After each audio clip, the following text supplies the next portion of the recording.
Эрхэм үйлчлүүлэгч та бүхэнд Улаанбаатар галерей төслийн арга хэмжээнд хийгдсэн холболт тохиолдлуудыг танилцуулж байна. Энэхүү зал нь ойролцоогоор 300 хүний судалтай хүлээн авалтын танхим бөгөөд хурим найр болон бусад төрлийн арга хэмжээг явуулдаг, амьд хөгжим тоглогддог. Заалны хувьд нэлээд өндөр байрлалтай учраас бид бүхэн дууны системийн сонголт дээр Beta 3 брендийн Passive Line array яригчийг subwoofer-тэй байрлуулж өгсөн байна. Миксерийн хувьд Midas брендийн M32 Live буюу дижитал миксерийг хойно техникийн өрөөнд байрлуулж өгсөн. Техникийн өрөөнөөс урагшаа тайлсаргаа ердөө ганцхан лангийн кабелаар Stage Box-тойгоо холбогдож байгаа. Stage Box нь Midas брендийн DL32 Stage Box байгаа. Stage Box-ноос Beta 3 брендийн зурус хуваарлagч буюу дижитал аудио процессор руу холбогдоод Line array болон нам яригч руугаа герцийн хөглөгөөтэйгээр дууг дамжуулна. Behringer брендийн чадал болон Beta 3 брендийн чадлыг 2000-аас 4000 ваттын хооронд суйрлуулж өгсөн байна. За энэхүү Line array яригч маань 110 Гц-с 20000 Гц-ийн хооронд дуурайдаг учраас дунд болон шингийн регистрийг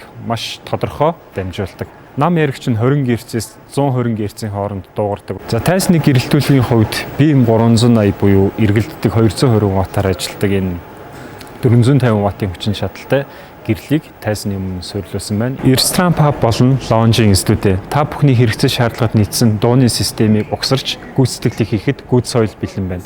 Та бүхэн гүйц соёлыг сонгон үйлчлүүлээрэй.